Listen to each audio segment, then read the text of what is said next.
You've been yourself your entire life, and somehow you still don't know who that is. Not really.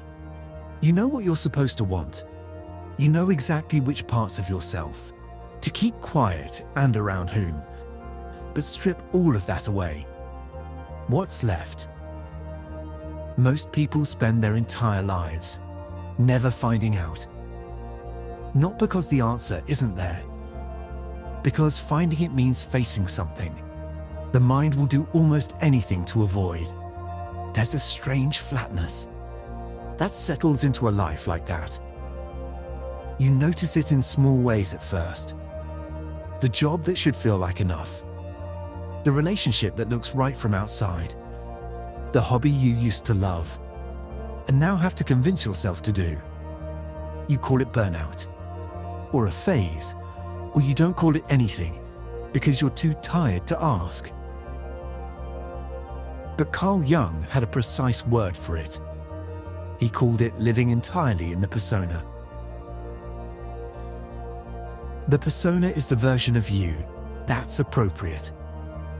Composed at work, easy at family dinners, likable enough to strangers that nothing goes wrong. You didn't choose it.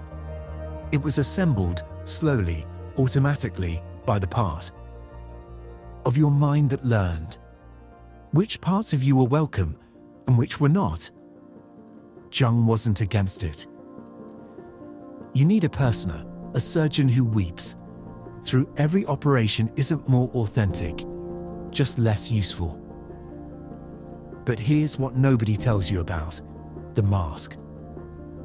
It was designed to be temporary, something you put on for specific rooms and took off when you got home.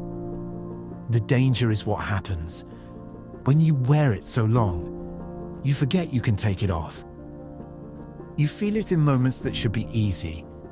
Someone asks what you actually want for dinner, what you actually think about the movie, what you actually want to do with the rest of your weekend, your year, your life. And the answer that comes up first isn't yours.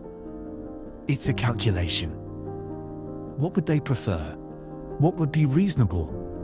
What would not cause friction? By the time the calculation finishes, the question has passed, and you've answered as someone else. Again. Beneath the persona, Jung said, is something he called the self. Not the ego. Not the constructed identity. The actual totality of who you are, your real preferences, your real range, the parts of you that were never given permission to exist in public. Most of it lives in the unconscious, unexamined, in the dark. And buried deeper still is what he called the shadow. Every part of you the ego decided was too much, too sensitive, too angry, too ambitious, too soft, too strange. You didn't kill those parts of yourself. You just stopped looking at them. But the shadow doesn't disappear when you look away. This was Jung's most uncomfortable insight. You cannot outrun the shadow your body casts. The harder you deny it, the more it runs you from underneath.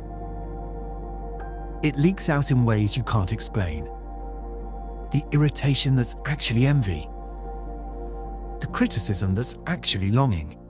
The exhaustion that's actually grief. Over a self you abandoned. So quietly you didn't notice. You were doing it. So what does it actually mean? To be yourself. Not performing authenticity. That's just a louder mask with better marketing. It means something quieter than that, and harder. It means catching the moment before the edit. That's split second before the calculation begins, when you know what you actually feel. Before you ask, is this okay to say? Before you ask, will this make them like me less? That moment of raw signal, before the noise, that's where you actually live. Most people pass through it 100 times a day without noticing. Because noticing is the dangerous part. Noticing means you can no longer pretend you didn't know. Jung had a name for the work of becoming who you actually are. He called it individuation. Not a destination, a direction. Slow, lifelong, mostly unseen. It doesn't begin with a grand decision.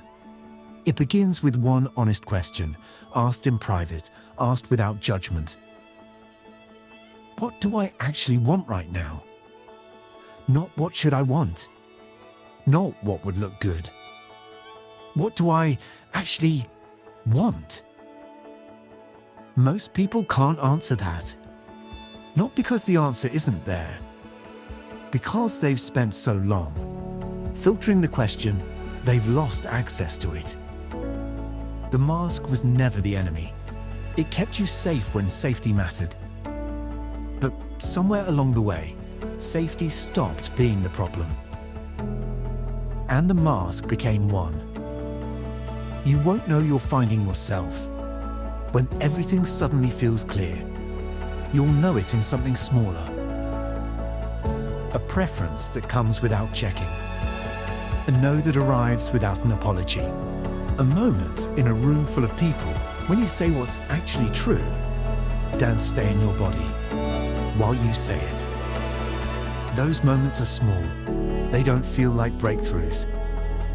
But they're the sound of someone returning.